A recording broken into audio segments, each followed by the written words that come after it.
බුදුරජාණන් වහන්සේ පෙන්නන්නේ උන්වහන්සේට අර ඇතිවෙන කායික ආබාධ උන්වහන්සේට යටපත් කරන්න පුළුවන් ඡන්ද චිත්ත විරිය විමර්ශනා කියන සතර ඊර්ධිපාද වඩපු කෙනෙකුට ආයු සංස්කාර අදිෂ්ඨාන කළ රෝගයන් යටපත් කරගෙන ජීවත් වීමේ ආයුෂ ඊර්ධිපාද බලෙන් ඒ වෙනකොට තියෙන පරමායුෂ හෝ තව ටිකක් වැඩිපුර ඉන්න පුළුවන් කියලා. බුදුරජාණන් වහන්සේ කාලේ මිනිස්සුන්ගේ පරමායුෂ අවුරුදු 120යි. හැබැයි බක්කුල මහරහතන් වහන්සේ 160ක් වැඩ හිටියා. අනුරුද්ධ මහරහතන් වහන්සේ අවුරුදු 150ක් වැඩ පරමායුෂ ඉක්මවා ගියා. ඒ වගේ උන්වහන්සේට ආයු සංස්කාර බලයෙන් රෝග යටපත් කරන්න පුළුවන්.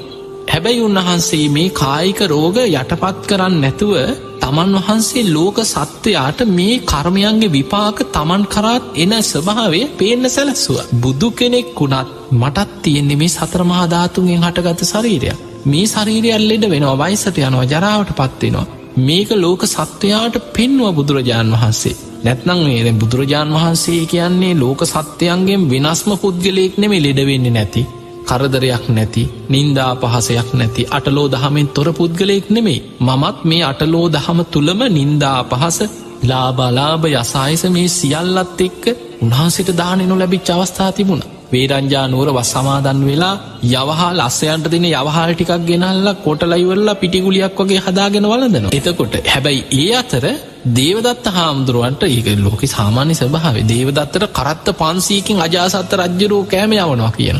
කරත්ත දේවදත්ත පාක්ෂික පිරිසට එතකොට දේවදත්තටත් එතන පිරිසක් හිටියයි. දේවදත්තගේ කට්ටියට කරත්ත 500කින් මාලිගාව ඉඳන් යවන්නේ ප්‍රණීත භෝජන. එතකොට බුදුරජාණන් වහන්සේගේ ශ්‍රාවකයන්ට සමාදානෙත් නැහැ සමහර දවස්වල. එතකොට දැන් බලන්න සමහර සිදුවීම් තියෙනවා. දැන් බුදුරජාණන් වහන්සේ එක අවස්ථාවක උන්වහන්සේ දේශන කීපයකම තියෙන බුදුරජාණන් වහන්සේ දහම් දෙසමින් ගිහිල්ලා සංඝයාට දේශනාව මැදින් නවත්තනවා. නවත්තලා කියනවා මහණෙනි මගේ කොන්ද ගොඩාක් රිදෙනවා කියනවා.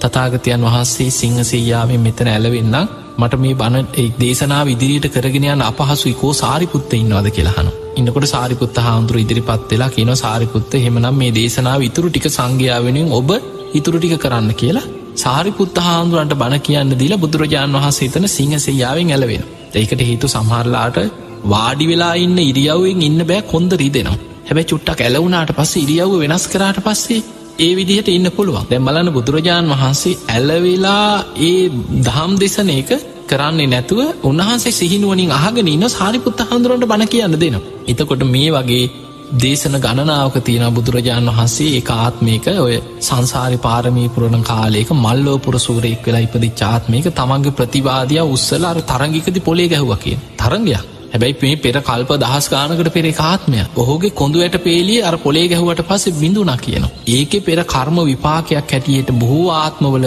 කොන්දේ අමාරු ඇතුවම ඉපදිලා බුදු වෙච්ච ආත්මෙත් මට මේ කොන්දේ අමාරුව මතුවෙන්නේ ඒ පෙර කර්ම විපාකයක් කියන. එතකොට බුදුහාඳුනටත් එහෙම කර්ම විපාක ආවා නම් උන්වහන්සේට හිසේ කැක්කමක් තිබුණා කියන ඒ වගේ පෙර කර්ම විපාකයක් හැටියට පිරිනිවන් පාන්න යන ගමනේ කොච්චර උන්වහන්සේ ලේත් සමග බඩේලිය යනවා. ලෝහිත පක්ඛන්දිකා රෝගය කියලා තියෙන්නේ. ලේත් සමග බඩේලිය යනවා කියන්නේ බඩවැල් වල තුවාල තියෙන නල්ලේ යන්නේ නැහනේ.